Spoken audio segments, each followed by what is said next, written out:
નમસ્કાર, bullet breaking ન્યૂઝમાં આપનું સ્વાગત છે। હું છું આપની સાથે વિકાસ મુકવાણા। સમાચારની શરૂઆત કરીએ।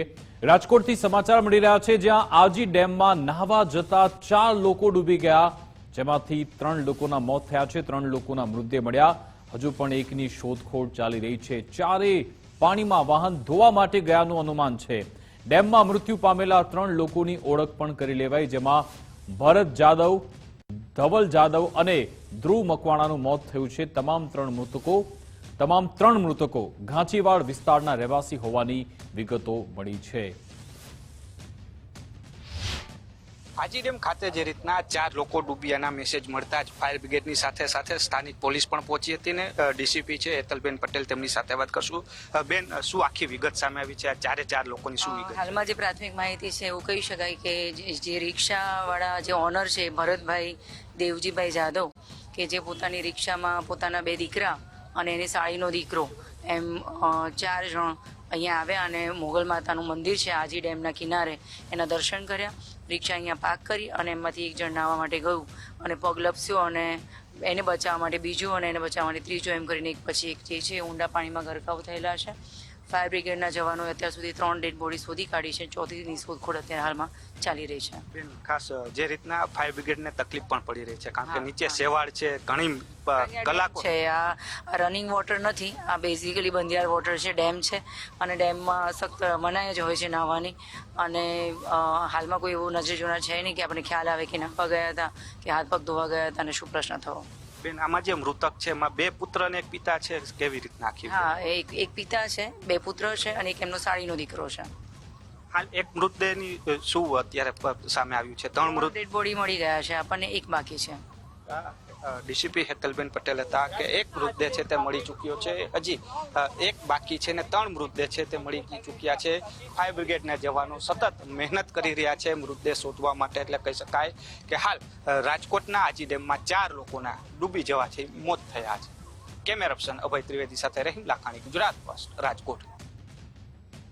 રાજ્યમાં ગરમીનો પ્રકોપ વર્તાઈ રહ્યો છે, ઉકળાટ પણ યથાવત રહ્યો છે। અમદાવાદની વાત કરીએ તો આજે 44 ડિગ્રી આસપાસ પારો પહોંચ્યો। ભીષણ ગરમીને લઈ શહેરમાં ઓરેન્જ એલર્ટ, પવનની દિશા બદલાતા વાતાવરણ પણ બદલાઈ રહ્યું છે।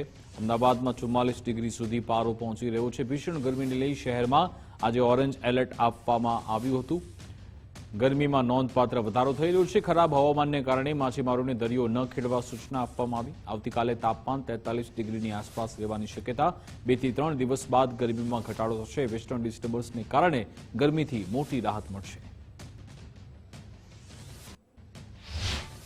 गुजरात स्टेट के सारे डिस्ट्रिक्ट कवर हैं, जिसमें ड्राई वेदर प्रिवेल करेगा। और मैक्सिमम टेम्परेचर की बात करेंगे तो आने वाले 24 घंटे में मैक्सिमम टेम्परेचर में कोई सिग्निफिकेंट ज़्यादा चेंज नहीं होगा। उसके बाद मैक्सिमम टेम्परेचर में 2 से 3 डिग्री की गिरावट का पूर्वानुमान है आने वाले 3 दिनों के लिए। और मैक्सिमम टेम्परेचर रियलाइज की बात करेंगे तो अहमदाबाद में मैक्सिमम टेम्परेचर 43.3 डिग्री सेल्सियस और गांधीनगर में भी 43 डिग्री सेल्सियस के आसपास मैक्सिमम टेम्परेचर रियलाइज हुआ है। और मैक्सिमम टेम्परेचर ओवरऑल पूरे गुजरात स्टेट की बात करेंगे, जहां पर सबसे ज़्यादा मैक्सिमम टेम्परेचर रियलाइज हुआ है वो अहमदाबाद 43.3 डिग्री सेल्सियस।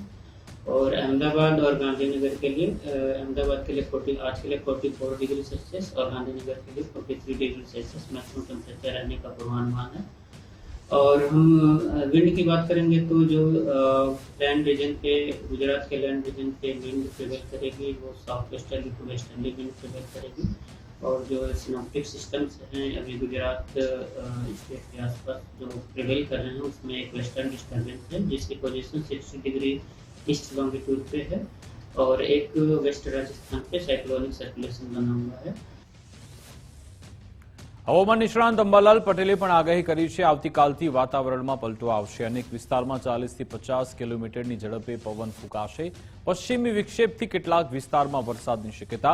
11 થી 20 મે દરમિયાન પણ વાતાવરણમાં પલટો આવશે। રાજ્યમાં પશ્ચિમ તરફથી કાળી આંધી આવવાની શક્યતા છે। હમણાં કાળઝાળ ગરમી પડવામાં હતી, અત્યારે પવનની ગતિ છે લગભગ રાજ્યના કેટલાક ભાગોમાં મધ્ય ગુજરાત, ઉત્તર ગુજરાતના ભાગોમાં મહત્તમ તાપમાન 41-42 ડિગ્રી સેલ્સિયસથી ઘટીને ત્યાં 40 ડિગ્રી સેલ્સિયસ જેવું થવાની શક્યતા રહેશે। પરંતુ તારીખ 2 થી 5 મેમાં ઉત્તર ભારતમાં એક મધ્યમ કક્ષાનો પશ્ચિમી વિક્ષોભ આવતા દેશના ઉત્તરીય પર્વતીય ભાગો અને ઉત્તર ભારતના ભાગોમાં હવામાનમાં પલટો આવે 50 થી 60 કિલોમીટરના સખ્ત પવનો ફૂંકાવાની શક્યતા રહે અને આંધી વંટો સાથે કેટલાક ભાગમાં કરા પડવાની પણ શક્યતા રહે. ગુજરાતના હવામાનમાં પણ પલટો આવવાની શક્યતા રહે.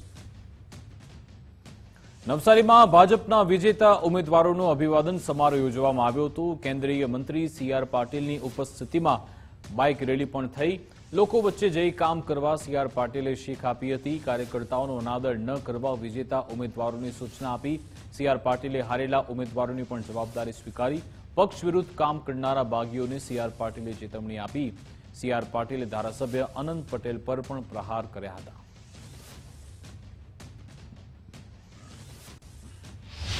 નવસારી જિલ્લાના સૌ મતદાર ભાઈ બહેનોને હું ખાતરી આપું છું અને સૌ નવસારી જિલ્લાના મતદાર ભાઈ બહેનોનો આભાર પણ માનું છું કે એમના કારણે આ જીત શક્ય બની છે. માનનીય પ્રધાનમંત્રી શ્રી મોદી સાહેબ પ્રત્યે વિશ્વાસ અને શ્રી અમિતભાઈ શાહ સાહેબનું માર્ગદર્શન એના કારણે આ જીત શક્ય બની કે તમે સૌ મતદાતા ભાઈ બહેનોએ એમના પર ભરોસો કર્યો છે. એના માટે એમનો ફરીથી ખૂબ ખૂબ ધન્યવાદ આપું છું. કાર્યકર્તાઓને પણ આવા ભવ્ય વિજય માટે મહેનત કરવા માટે હું એમને અભિનંદન તો આપું જ છું. એમનો આભાર પણ વ્યક્ત કરું છું. સાથે સાથે ભવિષ્યમાં પણ આ જ રીતે કામ કરતા રહે. અનંત પટેલ જે કોંગ્રેસના ધારાસભ્ય છે એ પોતે જે વિસ્તારમાં રહે છે એ સીટમાં પણ ભારતીય જનતા પાર્ટીના લોકો 1100 મતથી વિજય થયો છે.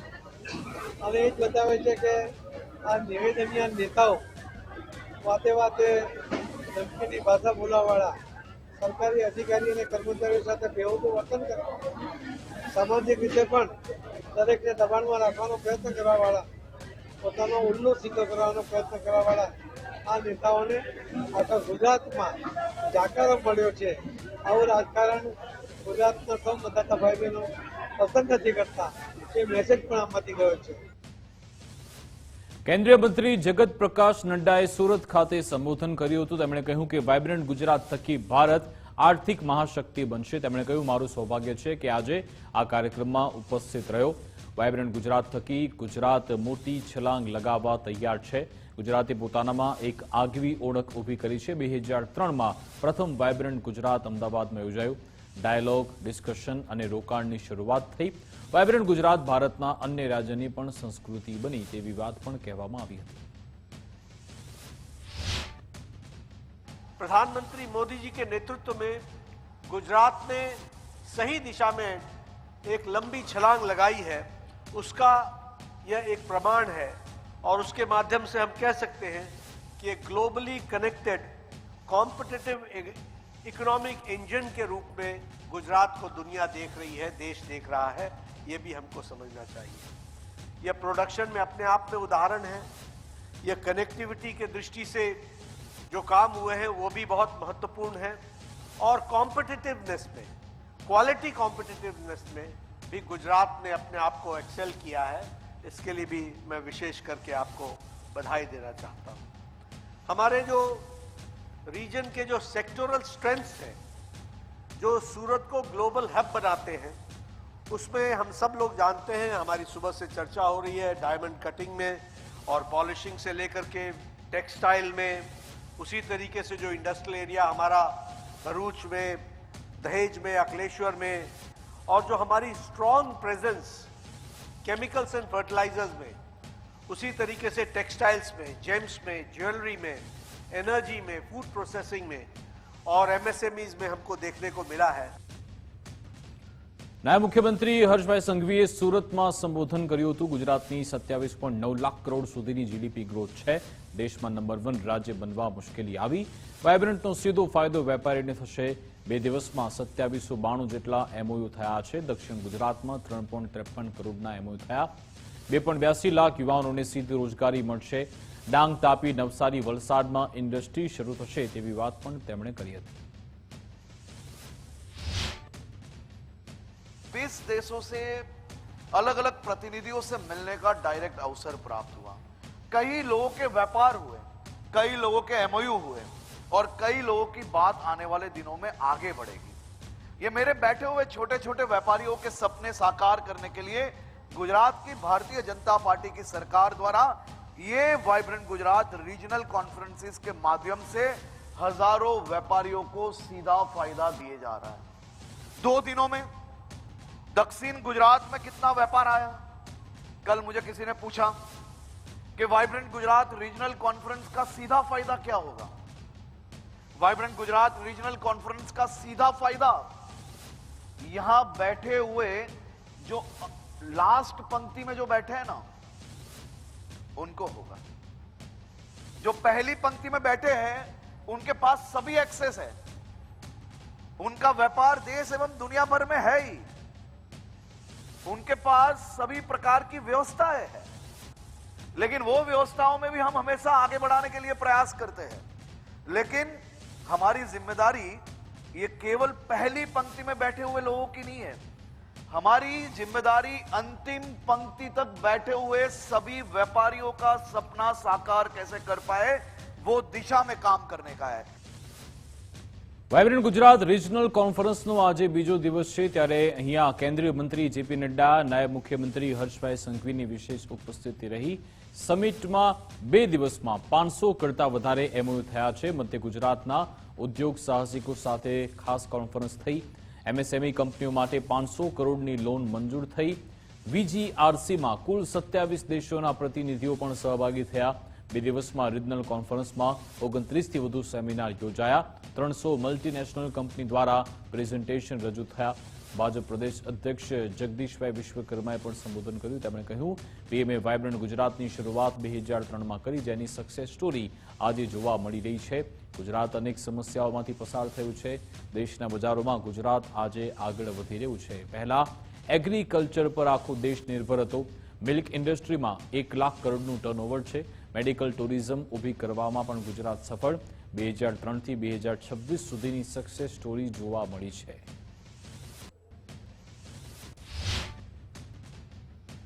થી લઈ અને 26 સુધીની આખી આ સફર ગુજરાતે જેટલા પણ ફેસીસમાંથી ગુજરાત પાસ થયું છે, પછી ભૂકંપ હોય, પાણી વગરનું ગુજરાત હોય, ગુજરાતને બદનામ કરવાના કાવતરા હોય, કે ત્યાંથી લઈ અને આજે આપણી સૌની સામે એક વાઇટલ ડેવલપમેન્ટ, એક ઇનોવેટિવ ડેવલપમેન્ટ, સાથે સાથે જ બ્રોડ વિઝન સાથેનું ડેવલપમેન્ટ, એક રેપ્યુટેશન ગેટિંગ સ્ટ્રેટ બનાવવાની અંદર ખૂબ મોટી ભૂમિકા આ વાઇબ્રન્ટની રહી છે।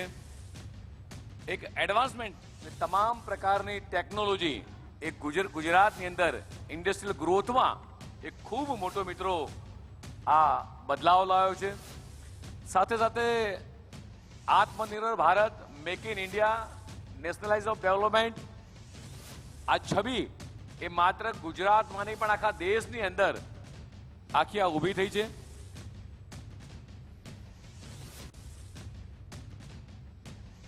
પ્રધાનમંત્રી મોદીના હસ્તે સરદાર ધામનું લોકાર્પણ થવાનું છે। ત્યારે આ પહેલા નડિયાદમાં પાટીદાર સમાજની મહત્વની બેઠક યોજવામાં આવી હતી। વડોદરા ખાતે નવનિર્મિત સંકુલનું લોકાર્પણ થવાનું છે। 11 મેના રોજ વડાપ્રધાન ઉદ્ઘાટન કરશે। 150 કરોડના ખર્ચે સંકુલ તૈયાર થયું છે। કાર્યક્રમને સફળ બનાવવા પાટીદાર આગેવાનોની બેઠક થઈ હતી। મધ્ય ગુજરાતમાંથી મોટી સંખ્યામાં લોકો જોડાશે। નડિયાદ સંકલન બેઠકમાં ધારાસભ્ય સહિતના લોકો હાજર રહ્યા। યોજના અને આયોજન અંગે વિસ્તૃત ચર્ચા થઈ। યુવા સંગઠન અને જીપીબીયુ દ્વારા બેઠક કરવામાં આવી। ઐતિહાસિક કાર્યક્રમ માટે તડામાર તૈયારીઓ ચાલી રહી છે।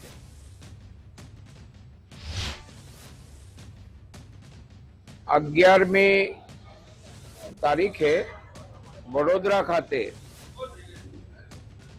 શ્રી સરદાર વલ્લભભાઈ પટેલ સાહેબના નામ સાથેની સરદાર ધામ, જેમાં 2000 દીકરીઓ અને 1000 દીકરીઓ અને 1000 દીકરા, જેમને માટેનું નિવાસ વ્યવસ્થા, કોલેજમાં ભણતા હોય એના માટે હોસ્ટેલ્સ, સરકારની નોકરી માટેનું કોચિંગ, બિઝનેસમાં જનારા એન્ટરપ્રિન્યોર સ્કિલ ડેવલપમેન્ટ, બધા જ પ્રકારનું સંપૂર્ણ રીતે આ સંસ્થામાં જે આવશે એ દીકરો કે દીકરી કાં નોકરી કરશે સરકારની કે પ્રાઇવેટ સારામાં કાં નોકરી રાખશે, અહીંયાથી કોઈ બેકાર નહીં જાય। આવી સંસ્થાનું લોકાર્પણ દેશના યશસ્વી પ્રધાનમંત્રી આદરણીય નરેન્દ્રભાઈ મોદીજીના કરકમલો દ્વારા 11 તારીખે થઈ રહ્યું છે. રાજકોટમાં કડવા પાટીદાર સમાજના ચૂંટાયેલા કોર્પોરેટરની મહત્વની બેઠક યોજાઈ હતી. ઉમિયાધામ સિત્સડના પ્રમુખ મૌલેશ ઉકાણી સાથે કોર્પોરેટરે મુલાકાત કરી હતી. સેન્સ પ્રક્રિયા પૂર્વે સમાજના મોભી સાથેની મુલાકાતથી અનેક તર્ક વિતર્ક સર્જાયા. કિશન ટીલવા અને કિરણબેન માકડિયા સહિતના આગેવાનો આ તકે હાજર રહ્યા હતા.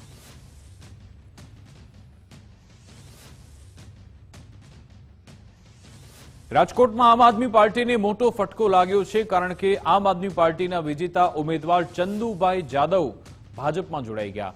પાનેલી 2 તાલુકા પંચાયતના વિજેતા ઉમેદવાર છે ચંદુભાઈ જાદવ. ધારાસભ્ય મહેન્દ્રભાઈ પાડલિયાની હાજરીમાં તેમણે ભાજપનો ખેસ ધારણ કર્યો. વિકાસના કામથી પ્રભાવિત થઈ ભાજપમાં ઘર વાપસી કરી તેવું કહ્યું. આપમાંથી રાજીનામું આપી મૂળ ઘરમાં પાછા ફર્યા. અગાઉ ભાજપ સંગઠનમાં મંત્રી તરીકેની સેવા આપી ચૂક્યા છે. ચંદુભાઈ અમરાભાઈ જાદવ અત્રે બધા ભારતીય જનતા પાર્ટીના આગેવાનોની ઉપસ્થિતિમાં ભારતીય જનતા પાર્ટીમાં જોઈન થાય છે અને આમ આદમી પાર્ટીમાંથી રાજીનામું આવ્યું.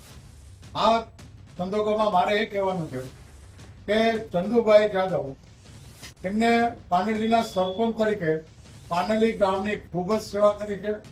એમાં ખાસ કરીને છેવાડાના દલિત શોષિત પીડિત પરિવારોની કાયમના માટે સેવા કરતા રહ્યા. અને ભાજપનો વિકાસ પણ સારા કરે છે. ભાજપ અમને પ્રત્યેક થતો સારો હતો એટલે અમે આત્મ હતો ને પાછો ભાજપમાં જોડાઈ ગયો હતો ને સેકન્ડ આવી. તો કોંગ્રેસ નેતાએ કોંગ્રેસની જ કાર્ય પદ્ધતિ સામે સવાલ ઉઠાવ્યા. વલસાડના પરિણામ મુદ્દે ગૌરવ પંડ્યાએ સંગઠન સામે પ્રહાર કર્યા. કોંગ્રેસ હવે બકરાઓની શોધ કરી રહી છે. સંગઠનમાં આંતરિક વિવાદ મુદ્દે ગૌરવ પંડ્યાએ આક્ષેપ લગાવ્યા. પત્રકાર પરિષદમાં ગૌરવ પંડ્યાએ પોતાનો રોષ ઠાલવ્યો. ચૂંટણી પરિણામ બાદ કોંગ્રેસી નેતા ગૌરવ પંડ્યા લાલઘુમ થયા. બેઠકો બિનહરીફ થઈ છે. એ બેઠકો બિનહરીફ શું કામ થઈ અને એ બેઠકો માટે જે વ્યક્તિને ઉમેદવારી કરવા માટે જેને નામ આપેલું તેની ભલામણ કરનાર કોણ છે તેની પણ યાદી માંગવામાં. એટલે મને અત્યંત આક્રોશ સાથે દુઃખ થયું કે જેને આ જવાબદારીઓ સોંપવામાં આવેલી હતી એ જ હવે તપાસ કરવાને શું થયું.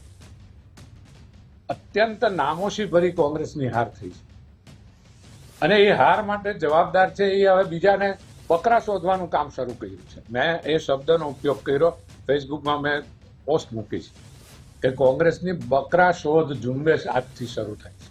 બેઠકો બિનહરીફ થઈ. અમદાવાદ કોંગ્રેસ ભવનમાં સંગઠન સૃજન અભિયાન હેઠળ બેઠક યોજવામાં આવી. દક્ષિણ ગુજરાતના જિલ્લા પ્રમુખ સાથે પ્રદેશ પ્રમુખે બેઠક કરી હતી. જિલ્લા પ્રમુખે ચૂંટણીમાં થયેલી ગેરરીતિના પુરાવા રજૂ કર્યા. પક્ષ વિરુદ્ધ કામ કરનારાઓ સામે શિક્ષાત્મક પગલાં લેવાશે. આગામી દિવસોમાં કોંગ્રેસના સંગઠન માળખામાં ફેરબદલ થશે. સુરત સહિત અનેક જગ્યાએથી જે રજૂઆતો પુરાવા મળ્યા કે ભારતીય જનતા પાર્ટીના ઉમેદવારો ચૂંટણી લડતા હતા એના કરતા પોલીસ અને પ્રશાસનના અધિકારીઓ જાણે ભાજપના કાર્યકરો હોય એ રીતે ચૂંટણી લડ્યા છે એવી વિગતો અને પુરાવા સહિત રજૂઆતો પણ મળી છે. આ ચારેય ઝોનની સમીક્ષા કરવામાં આવશે. ચારેય ઝોનમાં જે મત મળ્યા છે એનું એનાલિસિસ પણ કરવામાં આવશે. જ્યાં પણ સંગઠનમાં ત્રુટિઓ રહી ગઈ, સંગઠનમાં જવાબદાર લોકોએ કામ નહીં કર્યું હોય, કોઈ એન્ટી પાર્ટી એક્ટિવિટીમાં ભાગ લીધો છે એવા તમામ લોકો સામે આ સમીક્ષા બેઠક બાદ પગલાં પણ લેવામાં આવશે. સંગઠનમાં પણ ફેરફાર થશે.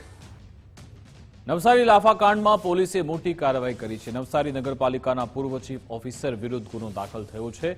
સુરેશ શેઠે કોંગ્રેસ ઉમેદવારને લાફા માર્યા હતા. વોર્ડ નંબર 13ના ઉમેદવારના સસરા છે સુરેશ શેઠ. જાતિ વિષયક ટિપ્પણીનો પણ આરોપ છે. સુરેશ શેઠ વિરુદ્ધ એટ્રોસિટી હેઠળ ગુનો દાખલ થયો. મતદાનના દિવસે આ બનાવ બન્યો હતો.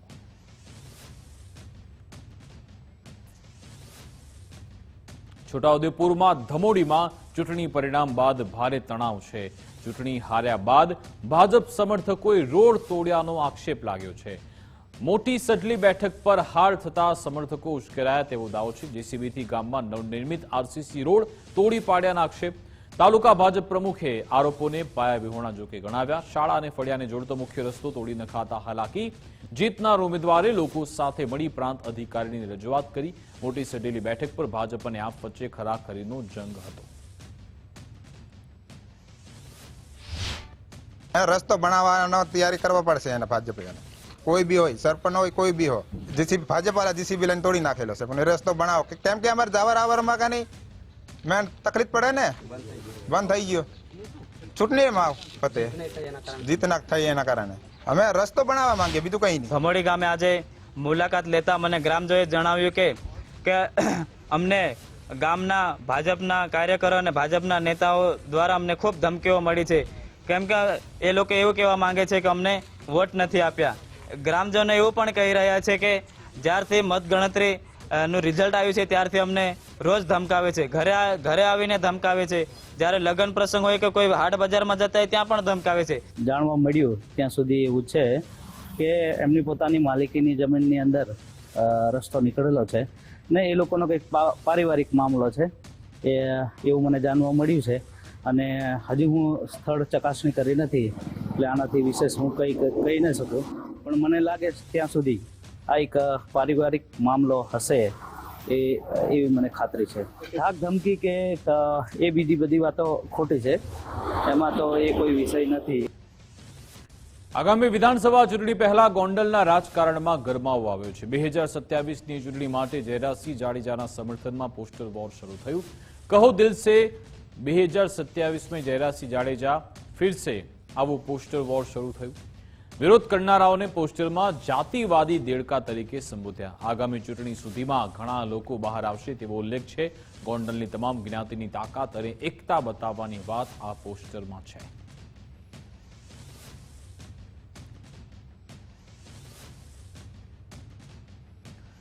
સાવલી નગરપાલિકા પ્રમુખ પદ માટે રાજકીય ગરમાવો આવ્યો છે. સામાન્ય મહિલા સીટ માટે પ્રમુખની સેન્સ પ્રક્રિયા શરૂ થઈ. હેતલબેન પટેલ, સીલીબેન પટેલ, ડોક્ટર મોનાલી શાહના નામ ચર્ચામાં. પબ્લિક ટચ વધારે હોવાથી પ્રમુખ પદ મળે તેવી શક્યતા. હેતલબેન પટેલ અગાઉ નગરપાલિકાના પ્રમુખ રહી ચૂક્યા છે. સીલીબેન પટેલ સાવલી મહિલા મોરચાના પ્રમુખ. સંભવિત 3માંથી એક સાવલી નગરપાલિકાના પ્રમુખ બનશે.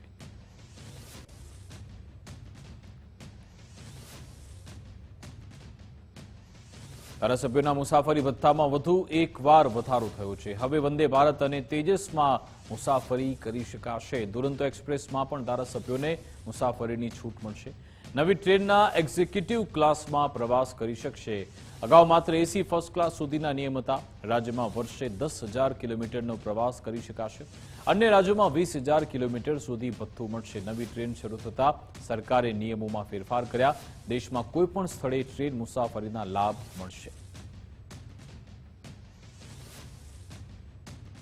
સુરતની ઓરો યુનિવર્સિટી કેમ્પસમાં સ્પેસ અર્થ આકાર પામશે. ઈચ્છાપુર ભાટા સ્થિત ઓરો યુનિવર્સિટી કેમ્પસમાં તેનું નિર્માણ થશે. યુએસએ બેઝડ કંપનીના સહયોગથી તે બનશે. અત્યાધુનિક સ્પેસ અર્થ ગુજરાતનું સૌથી મોટું ગોલ ક્લબ રાત્રે 12 વાગ્યા સુધી ખુલ્લું રહેશે. કેમ્પસમાં JW મેરિયોટ હોટલ, રિસોર્ટ અને સ્પાની પણ સુવિધા મળશે. મોટા ઇવેન્ટ્સ માટે અદ્યતન અને વિશાળ ક્ષમતાનું સેન્ટર છે. ટેકનોલોજી અને પર્યાવરણના સમન્વય સાથે સ્પેસ અર્થ તૈયાર કરાશે. સુરત આંગણે યોજાયેલા વાઇબ્રન્ટ ગુજરાત રિજનલ કોન્ફરન્સ અને એક્ઝિબિશનની અંદર યુએસએ બેઝ કંપની લાવી છે તમારા માટે અર્થ સ્પેસ. જી હા, અર્થ સ્પેસ એટલે કે વિવિધ અને અદ્યતન સુવિધાઓ યુક્ત ગોલ્ફ ક્લબ અને JW મેરિયોટ હોટલ અને કન્વેન્શન સેન્ટર.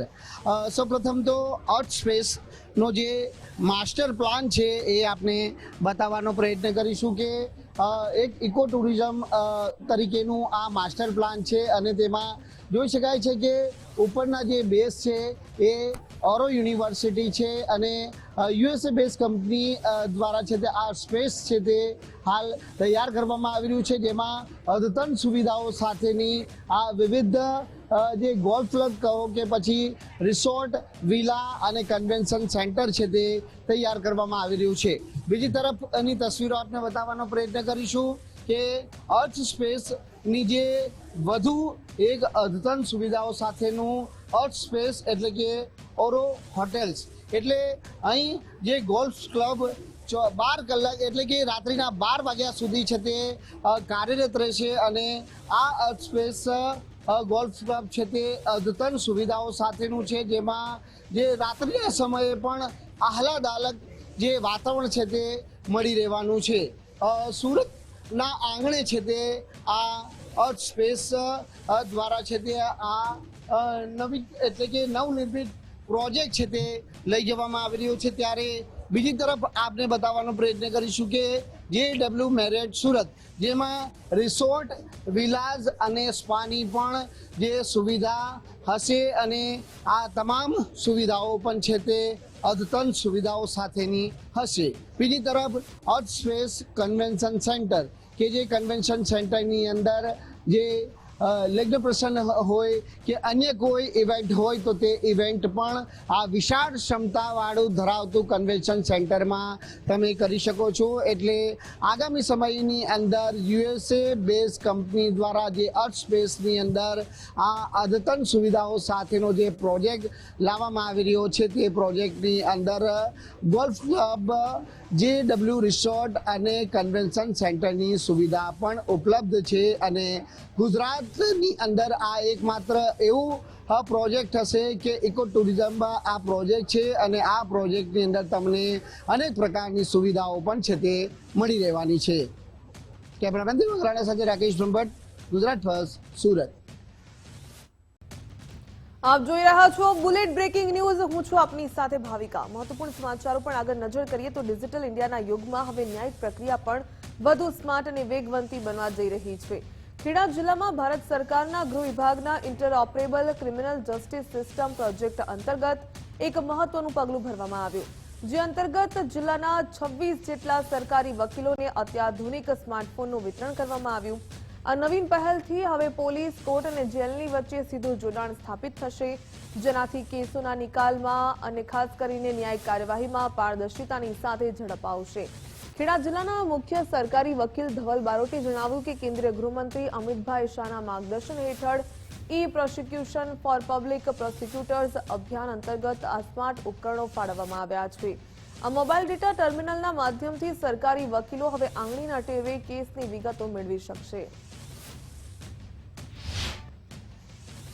આજ રોજ નડિયાદ ડિસ્ટ્રિક્ટ કોર્ટ ખાતે ડીજીપી કચેરીમાં જિલ્લાના તમામ સરકારી વકીલશ્રીઓને મોબાઈલનું વિતરણ કરવામાં આવેલું છે. આ જે મોબાઈલ છે તે ઇન્સ્ટ્રુમેન્ટને MDT એટલે કે મોબાઈલ ડેટા ટર્મિનલ તરીકે ઓળખાય છે. આ મોબાઈલ રાજ્ય સરકાર અને ગૃહ વિભાગ દ્વારા આપવામાં આવેલા છે. અમારી વડી કચેરી ડાયરેક્ટર ઓફ પ્રોસિક્યુશનની કચેરી દ્વારા આ પ્રોસિક્યુશનની સમગ્ર સિસ્ટમ તથા સમગ્ર ન્યાયતંત્રની સિસ્ટમમાં સરળતા રહે અને એક જ લીટીમાં દરેક પાંખોને આવરી લેવાય, જેવી કે પ્રોસિક્યુશન એજન્સી, ન્યાયાલય એજન્સી, તદુપરાંત પોલીસ એજન્સી, પ્રિઝનર સેલ તથા FSL, આ તમામને એક તાતણે જોડી શકાય એ માટે આ જે ઇન્સ્ટ્રુમેન્ટ છે MDT તેનું વિતરણ કરવામાં આવ્યું છે. ગાંધીનગરમાં ટ્રાફિક સિગ્નલનું સંચાલન હવે AI કરશે. PDPU રોડ પર હેપીનેસ સર્કલ પર AI આધારિત traffic signal AI controller real ટાઈમમાં વાહનોની સંખ્યાનું વિશ્લેષણ કરશે, જેના આધારે કયા સિગ્નલ કેટલા સમય ખોલવું તેનો નિર્ણય AI લેશે. AI થી સર્કલ પર ટ્રાફિકની ગીચતા મુજબ સિગ્નલના આ સમયમાં આપમેળે ફેરફાર કરશે. સર્કલ પર વાહન ચાલકોને જંકશન પર બિનજરૂરી ઊભા રહેવું નહીં પડે. ગુજરાતમાં પ્રથમવાર આ જંકશન પર AIની સાથે illuminated LED pole happiness circle પર કેન્ટિલીવર સિગ્નલ પોલ લગાવવામાં આવ્યા. સ્પેશિયલ LED પોલથી રાત્રિના સમયે દૂરથી પણ સ્પષ્ટ દેખાશે. ખરાબ હવામાનમાં પણ દૂરથી સ્પષ્ટ દેખાય તેની ખાસ વિશેષતા. અત્યાધુનિક AIના યુગમાં હવે ગાંધીનગરના સર્કલ પર ટ્રાફિક સંચાલન પણ AI કરશે, કારણ કે ગાંધીનગરના PDPU રોડ પર આવેલા હેપીનેસ સર્કલમાં આ પાયલોટ પ્રોજેક્ટની અમલવારી કરવામાં આવી છે કે જેમાં હવે સર્કલ પર ટ્રાફિક નિયમન એટલે કે સર્કલ પર સિગ્નલ કેટલી મિનિટ માટે રોકી રાખવું, કેટલી મિનિટ માટે આ સિગ્નલને ગ્રીન સિગ્નલ આપવું, તેનું સંચાલન એઆઈ કરશે. અને તેના માટે આપ મારી પાછળ જોશો તો આ એઆઈ આધારિત સિગ્નલ સિસ્ટમ છે તેને ગાંધીનગરના પીડીપીયુ રોડ પર આવેલા જે હેપીનેસ સર્કલ છે ત્યાં ઇન્સ્ટોલ કરવામાં આવી છે. મહત્વનું છે કે હાઈટેક કેમેરા સાથેની આ એઆઈ જે સિગ્નલ સિસ્ટમ છે તે રિયલ ટાઈમ ટ્રાફિક છે તેનું મોનિટરિંગ કરશે. તેના અત્યાધુનિક કેમેરા છે તે કયા સિગ્નલ પર કેટલો ટ્રાફિક છે, કેટલો વાહનોનો રશ છે તેના આધારે ઓટોમેટિક ટાઈમ સેટિંગ જે છે તે પોતાના સિગ્નલની અંદર કરશે. અને તેના આધારે ક્યુ સિગ્નલ કેટલી મિનિટ સુધી રોકી રાખવું, ક્યુ સિગ્નલને ગ્રીન સિગ્નલ આપીને ટ્રાફિક જે છે તેનું પરિવહન કરવું, તેનો નિર્ણય હવે કોઈ સિસ્ટમ આધારિત કોઈ પોલીસ કર્મચારી કે ટ્રાફિકના કર્મચારી નહીં પરંતુ એઆઈ આધારિત થશે. આ ઉપરાંત ગુજરાતમાં પ્રથમવાર આ જંકશન પર એઆઈ સાથે જ એલ્યુમેટેડ એલઈડી જે છે તે પણ લગાવવામાં આવી છે. એટલે કે આ સિગ્નલ પણ આપને અલગ પ્રકારનું દેખાશે. એક પ્રકારનું એલઈડી છે. ખરાબ હવામાનની અંદર કે રાત્રિના સમયે પણ આ એલઈડી ખાસ દૂરથી દેખાઈ શકે તે પ્રકારનું આ સિસ્ટમ છે. અને તેના જ આધારે હવે ટ્રાફિકનું નિયમન રાજ્યના પાટનગરની અંદર કોઈ ટ્રાફિક પોલીસના આધારે નહીં પરંતુ એઆઈના આધારે થશે. અને એઆઈ પર લાગેલા કેમેરા એ નક્કી કરશે કે ટ્રાફિકનું ભારણ ક્યાં વધુ છે, ટ્રાફિકનું ભારણ ક્યાં ઓછું છે. અને તેના આધારે આ એઆઈ સિગ્નલ ટ્રાફિકના સિગ્નલો આપશે. ક્યાં સિગ્નલ રોકી રાખવું, ક્યાં સિગ્નલને ગ્રીન સિગ્નલ આપવું તેનો નિર્ણય પણ હવે એઆઈના આધારે થશે. કેમેરામેન વિનોદ સાથે નિકુંજ જાની, ગુજરાત ફર્સ્ટ, ગાંધીનગર. ગીર સોમનાથના કોડીનારમાં આઈપીએલ મેચ પર સટ્ટો રમતા બે શખ્સો ઝડપાયા. દિલ્હી અને રાજસ્થાનની મેચ પર હારજીતનો સટ્ટો રમતા હતા. પોલીસના વડનગર રોડ પર રેલવે ફાટક નજીક બાતમીના આધારે દરોડા પાડવામાં આવ્યા. પોલીસે બે શખ્સોની ધરપકડ કરી 20,000ની રોકડ રકમ જપ્ત કરી.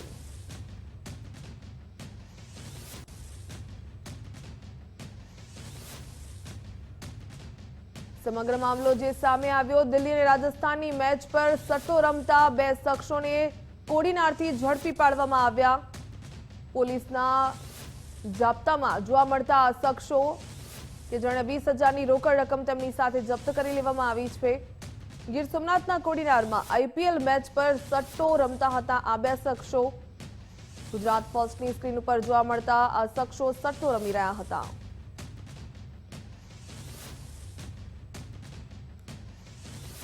પંચમહાલમાં શિક્ષા અભિયાન હેઠળ 2.79 કરોડની મોટી ઉચાપાતનો મામલો સામે આવ્યો. કરાર આધારિત બે કર્મચારીઓએ બોગસ બિલો બનાવી ઉચાપાત કરી. ગાંધીનગર પ્રાથમિક શિક્ષણ વિભાગની એકાઉન્ટ ટીમ તપાસ માટે ગોધરા પહોંચી. તપાસ ટીમના બે ઉચ્ચ અધિકારીઓ દ્વારા ગોધરામાં દસ્તાવેજોની ચકાસણી શરૂ કરવામાં આવી. 3 દિવસ સુધી તપાસ ટીમ ગોધરા પ્રાથમિક શિક્ષણ વિભાગમાં ધામા નાખશે. ઉચાપાતનો આંકડો વધવાની અને વધુ ચોંકાવનારી વિગતો ખુલવાની સંભાવના. ગોધરા બી ડિવિઝન પોલીસ મથકે ફરિયાદ નોંધાતા તપાસ તેજ બની. નાણાંની હેરાફેરીમાં સંડોવાયેલા અન્ય શખ્સો પર પણ પોલીસની નજર.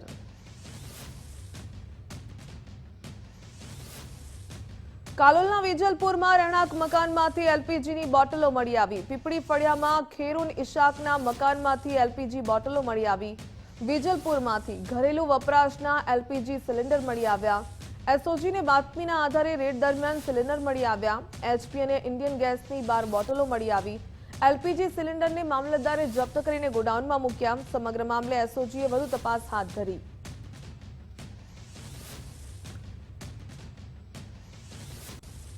ગુજરાત માધ્યમિક ઉચ્ચતર માધ્યમિક શિક્ષણ બોર્ડની 2027ની પરીક્ષાની તારીખો જાહેર. ધોરણ 10 અને 12ની બોર્ડની પરીક્ષા 25 ફેબ્રુઆરી 2027થી લેવામાં આવશે. ધોરણ 10 અને 12ની પરીક્ષા 17 માર્ચ 2027 સુધી ચાલશે. માધ્યમિક અને ઉચ્ચતર માધ્યમિક શિક્ષણ બોર્ડ દ્વારા શૈક્ષણિક કેલેન્ડર જાહેર કરાયું. શાળાઓમાં વાર્ષિક પરીક્ષા 5 એપ્રિલ 2027થી 20 એપ્રિલ 2027 સુધી લેવાશે. 8 જૂન 2026થી શૈક્ષણિક સત્રનો પ્રારંભ થશે. 5 નવેમ્બર 2027થી 25 નવેમ્બર સુધીનું 21 દિવસનું દિવાળી વેકેશન. 3 મે 2027થી ઉનાળુ વેકેશન 35 દિવસનું રહેશે. આગામી શૈક્ષણિક ક્ષેત્રમાં કુલ 80 દિવસની રજાઓનું આયોજન.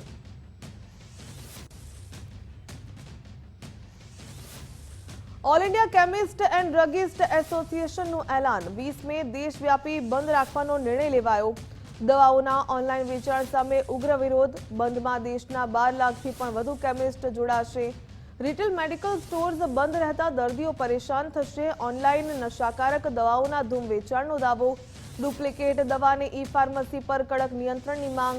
તો નશાકારક દવાઓના કાયદા કડક કરવાની કેન્દ્રની રજૂઆત.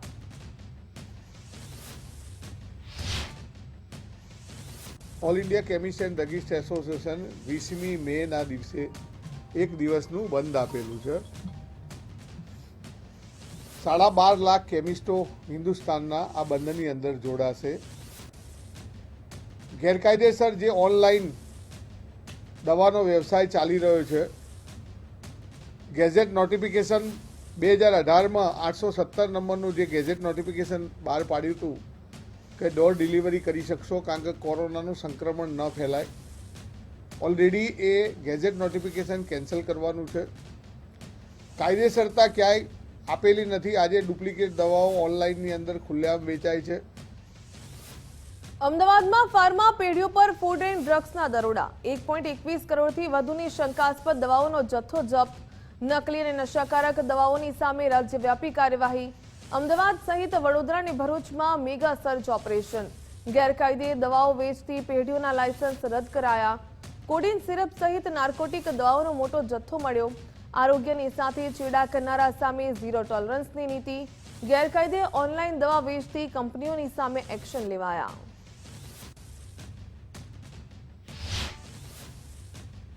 નુકસાન પહોંચાડતી દવાઓ આ તમામ પ્રકારની જ્યારે એકવાર અમારી મિટિંગ બોલાવેલી હતી ત્યારે ફૂડ એન્ડ ડ્રગ્સને અમે કડક સૂચના આપેલી અને અમારા અધિકારીઓ દ્વારા ગુજરાતની અંદર દરોડા પાડીને 1,21,00,000ના આવા દવાના જથ્થાને જપ્ત કરવામાં આવ્યો છે અને 2 થી 3 પેઢીના લાયસન્સ રદ કરવામાં આવ્યા છે. ઇમ્પોર્ટ એક્સપોર્ટ કરનારી કંપનીઓના પણ લાયસન્સ રદ કરી દેવામાં આવ્યા છે. ગુજરાતની અંદર આવા તત્વો જે દવાઓમાં ભેળસેળ કરે છે, ડ્રગ્સ સાથે છેડા કરી યુવા ધનને ગેરમાર્ગે દોરી અને નશાકારક દવાઓનું પણ વધુ પ્રમાણ દવાની અંદર નાખી અને નશાયુક્ત દવાઓનું વેચાણ કરનારા લોકો ચેતી જાય. કારણ કે આ પ્રકારનું કોઈ પણ બિનકાયદેસર વેચાણ અથવા તો ઉત્પાદન ફૂડ એન્ડ ડ્રગ્સ ક્યારેય સાંખી લેશે નહીં. ભેળસેળિયા તત્વોની સામે ફૂડ એન્ડ ડ્રગ્સ વિભાગની ડ્રાઈવ. એપ્રિલમાં 4193થી વધુ ખાદ્ય એકમો પર તપાસ. 1018 કિલો શંકાસ્પદ પનીરનો સ્થળ પર જ નાશ કરાયો. શેરડી, તરબૂચ સહિતના 1705 ખાદ્ય નમૂના લેવાયા. ગંભીર બેદરકારી બદલ 18 એકમો સીલ કરાયા. 270ને નોટિસ. નિયમ ભંગ બદલ જ્યારે વેપારીઓ પાસેથી 2.84 લાખની વસૂલાત કરવામાં આવી. સ્વાસ્થ્યની સાથે ચેડા કરનારા તત્વોની સામે કાર્યવાહીની ચેતવણી. અમદાવાદ, વડોદરા અને ભરૂચ જેવા મહત્વના દવા ઉત્પાદકો અને કંપનીઓ દ્વારા બિનકાયદેસરની દવાઓ, નાર્કોટિક્સ દવાઓ વગેરેના ઉત્પાદન અને વ્યક્તિઓને જે નુકસાન પહોંચાડતી દવાઓ આ તમામ પ્રકારની જ્યારે એકવાર અમારી મિટિંગ બોલાવેલી હતી ત્યારે ફૂડ એન્ડ ડ્રગ્સને અમે કડક સૂચના આપેલી અને અમારા અધિકારીઓ દ્વારા ગુજરાતની અંદર દરોડા પાડીને 1,21,00,000ના આવા દવાના જથ્થાને જપ્ત કરવામાં આવ્યો છે અને 2 થી 3 પેઢીના લાયસન્સ રદ કરવામાં આવ્યા છે. ઇમ્પોર્ટ એક્સપોર્ટ કરનારી કંપનીઓના પણ લાયસન્સ રદ કરી દેવામાં આવ્યા છે. અમદાવાદની 7th ડે સ્કૂલમાં બોર્ડ પરિણામને મામલે હવે ધોરણ 10ના ICSE બોર્ડના પરિણામને લઈને વિદ્યાર્થીઓ હેરાન બન્યા. કારણ કે પરિણામ જાહેર થયાના 48 કલાક બાદ પણ વંચિત. વિવાદ વધતા સ્કૂલે માત્ર માર્ક આપ્યા હોવાનો દાવો. વિદ્યાર્થીઓને મળેલા ગુણ બાબતે વાલીઓને શંકા થઈ. સંપૂર્ણ પરિણામ ન મળતા વાલીઓ ચિંતામાં મુકાયા. પરિણામ હજુ ન મળતા વાલીઓ ચિંતામાં મુકાયા છે.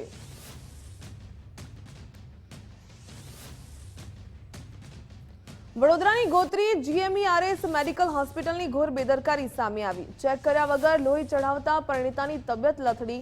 પરિણીતા નેહાબેન રાજને તાત્કાલિક ICUમાં ખસેડવામાં આવ્યા. લાંબી સારવાર બાદ હાલ નેહાબેન રાજની તબિયત સુધારા પર નર્સે ચેકિંગ વગર જ બાજુના દર્દીનું બ્લડ ચઢાવ્યાનો આક્ષેપ. સ્ટાફની બેદરકારીને પગલે પરિવારજનોમાં ભારે રોષ. ભૂલ કરનાર સ્ટાફ નર્સની સામે તપાસ કમિટી રચવામાં આવી. કમિટીના રિપોર્ટ પછી બેદરકાર નર્સની સામે કાર્યવાહી થશે. સરકારી હોસ્પિટલમાં દર્દીના જીવ ચેડા સાથે ક્યાં સુધી થશે તે એક મોટો સવાલ. પછી લોહીનો જે બોટલ અમારા બાજુવાળાને ચડાવવાનો હતો એ લોહીનો બોટલ મારી વાઈફને ચડાવી દીધો. આયા જોડે કંઈ નામ નહીં પૂછ્યું, કંઈ નહીં, અને આવીને ડાયરેક્ટ બોટલ ચડાવી દીધો. અને પછી મારા મામા છે એ અંદર ગયા તો એ કીધું કે અમારા લોહીનો બોટલ તો જો આવ્યો નહીં તો તમે ચડાવ્યો કોનો. તો પછી પેલા સિસ્ટર આવ્યા ને પછી એમને બોટલ છૂટો પાડી દીધો. પછી એના પછી તકલીફ વધી ગઈ, બીપી લો થઈ ગયું ને શરીર ધ્રુજવા લાગ્યું. પછી એમને ડાયરેક્ટ આઈસીયુમાં લાવ્યા. મિસ્ટેક છે, સ્વીકારીએ છે જે સિસ્ટરે અને જેનાથી આ મિસ્ટેક થઈ છે એના અગેન્સ્ટમાં અત્યારે એક ઇન્ક્વાયરી કમિટી બેસાડી છે. એનો અભિપ્રાય લેવામાં આવશે અને જે પણ યોગ્ય કાર્યવાહી આખી કમિટી વિચારે એ પ્રમાણે એના અગેન્સ્ટમાં ડિસિપ્લિનરી એક્શન સ્ટ્રિક્ટ લેવામાં આવશે. ટચવુડ ઉપરવાળાની દયા છે કે પેશન્ટ સ્ટેબલ છે, પેશન્ટને કંઈ મેજર રિએક્શન આવ્યું નથી. પણ આવી બેદરકારી ટોલરેટ કરવામાં નહીં આવે અને જે પણ આ કમિટીનો નિર્ણય આવશે એ સ્ટ્રિક્ટ ડિસિપ્લિનરી એક્શન આપણે એના કેસમાં લઈશું. નર્સને અત્યારે બોલાઈ છે, કમિટી આગળ એને રજૂઆત કરવાની છે અને એનો અભિપ્રાય લેવાનો છે.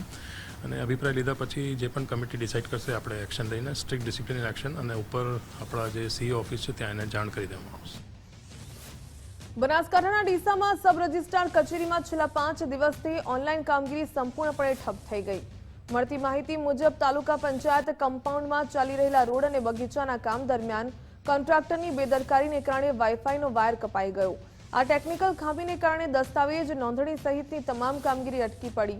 કાળઝાળ ગરમીમાં દૂર દૂરથી આવતા અરજદારો 5 દિવસથી ધક્કા ખાઈ રહ્યા છે, જેના કારણે લોકોમાં ભારે રોષ જોવા મળી રહ્યો છે. સ્થાનિકોએ વહેલી તકે કનેક્શન રિપેર કરી કામગીરી રાબેતા મુજબ શરૂ કરવા ઉગ્ર માંગ કરી. હવે જોવાનું એ રહે છે કે તંત્ર આ સમસ્યાનો ઉકેલ ક્યારે લાવે છે.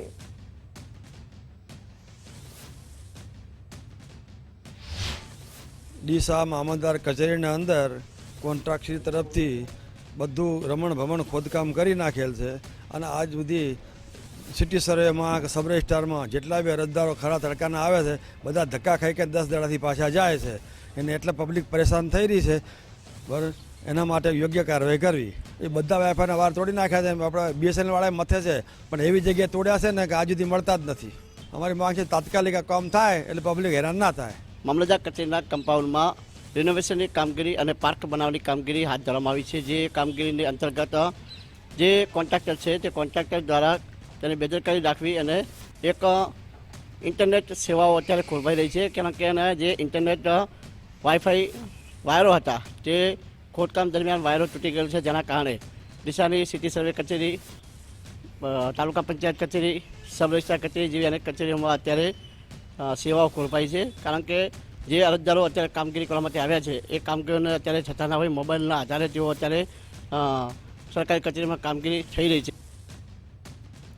અમદાવાદ આરટીઓમાં 2 વ્હીલર ડ્રાઇવિંગ ટેસ્ટ પ્રક્રિયા ઠપ થઈ. ટેસ્ટ ટ્રેકના કેમેરા બંધ થતા અરજદારો પરેશાન બન્યા. સર્વર ડાઉન થતા ટેકનિકલ સિસ્ટમ નિષ્ક્રિય થઈ ગઈ. પૂર્વ સૂચના વગર ટેસ્ટ અટકતા લોકોમાં રોષ. કાળઝાળ ગરમીમાં અરજદારો ધક્કા ખાવા માટે મજબૂર બન્યા. ત્યારે તંત્ર દ્વારા ટેકનિકલ ખામી સુધારવાની કામગીરી ચાલુ કરવામાં આવી. ધક્કા ખાનાર અરજદારો 4 થી 8 મે સુધી આપી શકશે ટેસ્ટ. અત્યારે છેલ્લા 1 વર્ષનો મારો આરટીઓનો અનુભવ છે કે મારા ટ્વિન્સ છોકરા છે, લાયસન્સ બંનેના લેવાના હતા. મારે 4 વ્હીલનું રિન્યુઅલ હતું. દરેક વખતે 2 થી 3 ધક્કા ટેકનિકલ બંધમાં ખાવા જ પડ્યા છે. હવે આનું લાયસન્સ લર્નિંગ એક્સપાયર થાય છે 1-2 દિવસ પછી અને અમારે 8 તારીખે હજની ફ્લાઇટ છે હજ કમિટીથી, તો મારે 40 ડેઝ જવું છે. તો હવે મારે કઈ રીતે આવવાનું અહીંયા?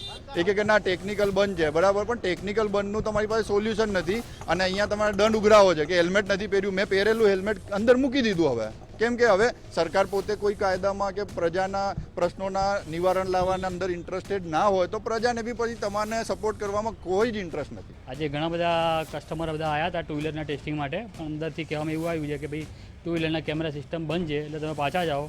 અને નેક્સ્ટ વીકમાં સોમથી શુક્ર સુધીમાં ગમે ત્યારે ફરીવાર ટ્રાયલ માટે આવીને કરાવી જજો કે હજુ તો આજથી જ બંધ છે એટલે સોમવાર જેવા જેને જ્યારે આવવું હોય ત્યારે બોલાયા છે ગમે તેને. સવારે થોડા ટેસ્ટ લીધા બાદ ટુ વ્હીલરનો જે ટેસ્ટ ચેક છે તેના કેમેરા બંધ થયેલ છે. એમાં હાલમાં ટેકનિશિયન આવેલા છે અને કામગીરી ચાલુ છે. એ વચ્ચે જેટલા બી અપોઇન્ટમેન્ટ લીધેલી છે તમામની અપોઇન્ટમેન્ટ હાલમાં રીશેડ્યુલ કરવામાં આવેલી છે. ફોર વ્હીલરના ટેસ્ટ ચેક રાબેતા મુજબ ચાલુ છે અને બપોર સુધીમાં ટુ વ્હીલરના ટેસ્ટ ચેકનું કામગીરી થયા બાદ કાર્યરત થઈ જશે. 4 મે ધોરણ 12 બોર્ડનું પરિણામ જાહેર થશે. સવારે 10 વાગે તમામ પ્રવાહનું પરિણામ આવશે. વિજ્ઞાન અને સામાન્ય પ્રવાહનું એક સાથે પરિણામ જાહેર. શિક્ષણ મંત્રીએ સોશિયલ મીડિયા પર તારીખ જણાવી. જીએસઈબીની સત્તાવાર વેબસાઇટ પર રિઝલ્ટ જોઈ શકાશે. વોટ્સએપ દ્વારા પણ પરિણામ મેળવવાની વિશેષ સુવિધા. ગુજકેટ પરીક્ષાનું પરિણામ પણ સોમવારે જાહેર થશે. કચ્છના લોડાઈમાં આઈએસઆઈએસની વિચારધારા ફેલાવતા શખ્સને ઝડપી પાડવામાં આવ્યો. સોશિયલ મીડિયામાં વિચારધારા ફેલાવનાર શખ્સ ઝડપાયો. પશ્ચિમ કચ્છ પોલીસે આરોપી વિરુદ્ધ ગુનો નોંધ્યો. ફકીર મહમદ ગગડા ઉશ્કેરણીજનક પોસ્ટ કરતો હોવાનું ખુલ્યું. દેશની એકતા અને અખંડિતતા વિરુદ્ધ સામગ્રી પીરસતો છેલ્લા 4 વર્ષથી સોશિયલ મીડિયામાં સક્રિય હતો. એસઓજી પોલીસે પદ્ધર પોલીસ સ્ટેશનમાં ફરિયાદ નોંધી. શંકાસ્પદ એક્ટિવિટીઝ પર પોલીસ રાખી રહી છે નજર. के दौरान इनकी ओर से जो सोशल मीडिया अकाउंट्स हैं, इंस्टाग्राम है, फेसबुक है, व्हाट्सएप है, इन पर समय समय पर कुछ ऐसी सामग्री पोस्ट की गई है जो कि आईएसआईएस की विचारधारा से प्रेरित है. यहाँ तक कि कुछ एक सामग्री में तो आईएसआईएस के जो पूर्व अबू बकर अल बगदादी हैं उनका भी जिक्र है और उनकी भी विचारधारा से संबंधित पोस्ट की गई है जो कि देश के लिए अखंडता और एकता को खतरा पैदा करती हैं. तो प्रथम दृष्टया ये व्यक्ति की तपास के दौरान ऐसी सामग्री की जानकारी प्राप्त हुई तो उसके आधार पे एसओजी की टीम को इस व्यक्ति को धरपकड़ करने में सफलता मिली है. દીવ ઘોઘલાના પીએસઆઈ પર દમણ તંત્રની મોટી કાર્યવાહી. લાંચ માંગવાના કેસમાં પીએસઆઈ બલેન્દ્ર અજમેદો સસ્પેન્ડ. એસીબી પહોંચે તે પહેલા પીએસઆઈ બલેન્દ્ર અજમેદો ફરાર થઈ ગયા. પીએસઆઈ બલેન્દ્ર અજમેદોની મુશ્કેલીમાં વધારો થઈ શકે. 17 એપ્રિલે બલેન્દ્ર અજમેદોએ એસીબીએ તેની સામે ગુનો દાખલ કર્યો હતો.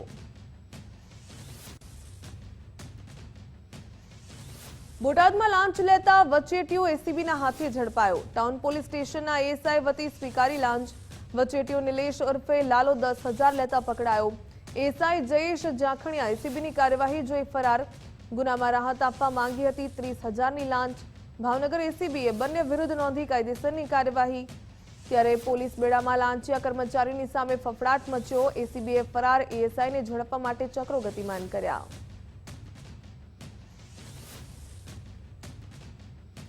સુરત ગ્રામ્ય એસઓજીના હેડ કોન્સ્ટેબલનું માર્ગ અકસ્માતમાં મોત થયું. પાદરા નજીક એક્સપ્રેસ વે પર કાર અને બસ વચ્ચે અકસ્માત થયો.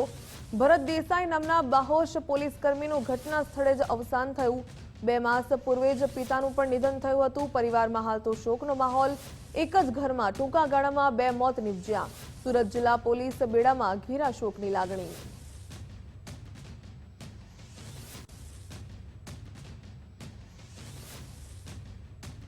સુરતના અલથાણ મેટ્રો મોલ પાસે ગંભીર અકસ્માત. ટ્રક ચાલકની અડફેટે એક્ટિવા ચાલકનું નિપજ્યું મોત. મૃતક જયેશભાઈ ગોડાદરા વિસ્તારના રહેવાસી. અકસ્માત બાદ ટ્રક ચાલકની પોલીસે અટકાયત કરી. અકસ્માતની સમગ્ર ઘટનાના સીસીટીવી ફૂટેજ સામે આવ્યા.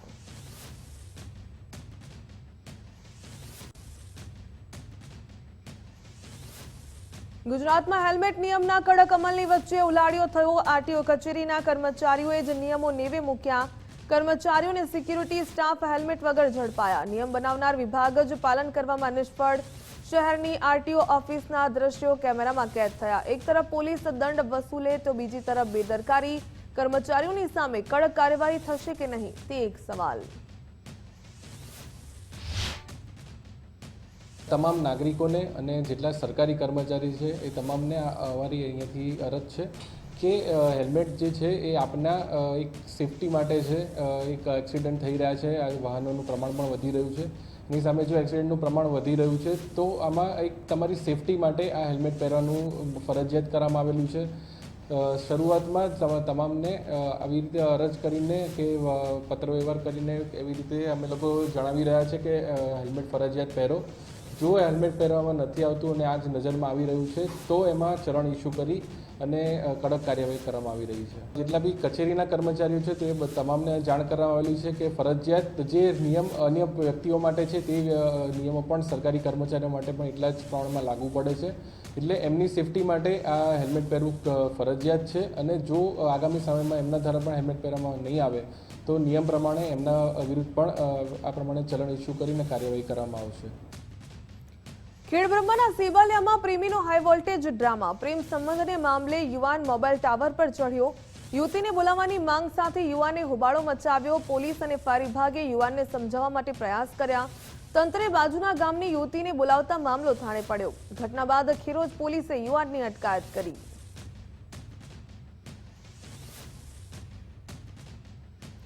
ભીષણ ગરમીમાં એસી વાપરતા લોકો રાખે સાવધાની. વધારે સમય એસી ચાલુ રાખતા સર્જાય છે અકસ્માત. કોમ્પ્રેસર ફાટતા અનેક જગ્યાએ બની બ્લાસ્ટની ઘટના. તો ઇલેક્ટ્રિકલ એન્જિનિયરે એસી બ્લાસ્ટને લઈને માહિતી આપી કે ઓવરહીટિંગને કારણે એસીમાં બ્લાસ્ટ થઈ શકે. એસીનું તાપમાન 24 થી 26 ડિગ્રી રાખવું જોઈએ. સતત ચાલતા એસીને થોડો સમય વિરામ આપો. રૂમ ટેમ્પરેચર મુજબ જ સેટિંગ રાખવું અનિવાર્ય છે.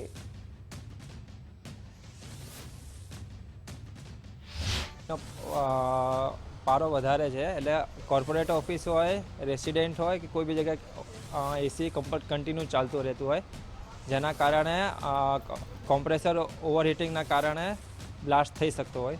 એમાં ટેમ્પરેચર મેન્ટેન રાખવું પડે, જેમ કે રૂમ ટેમ્પરેચર છે, પછી બહારનું ટેમ્પરેચર છે એ મિનિમમ 22 થી 26ની આસપાસ તમારે ટેમ્પરેચર મિનિમમ રાખો તો કોમ્પ્રેસર એનું મેન્ટેનમાં રહેશે. બ્લાસ્ટિંગ કરવાના કારણે ગરમી વધારે વધી શકે. એસીમાં કોમ્પ્રેસર જે છે ઓવરહીટિંગના કારણે અથવા શોર્ટ સર્કિટના કારણે બી બ્લાસ્ટ થઈ શકે. અમદાવાદના નરોડા પોલીસે બચાવ્યો મહિલાનો જીવ. મહિલાએ સ્ટેટસમાં આપઘાતનો ઈરાદો વ્યક્ત કર્યો હતો. નરોડા પોલીસે ટેકનિકલ સોર્સથી મહિલાનું લોકેશન ટ્રેસ કર્યું. પોલીસની ટીમે તાત્કાલિક પહોંચીને મહિલાનું કાઉન્સેલિંગ કર્યું. મહિલાને જીવનનું મૂલ્ય સમજાવી આપઘાતનો વિચાર ટાળ્યો. સમય સૂચકતા વાપરી પોલીસે મહિલાનો કિંમતી જીવ બચાવ્યો.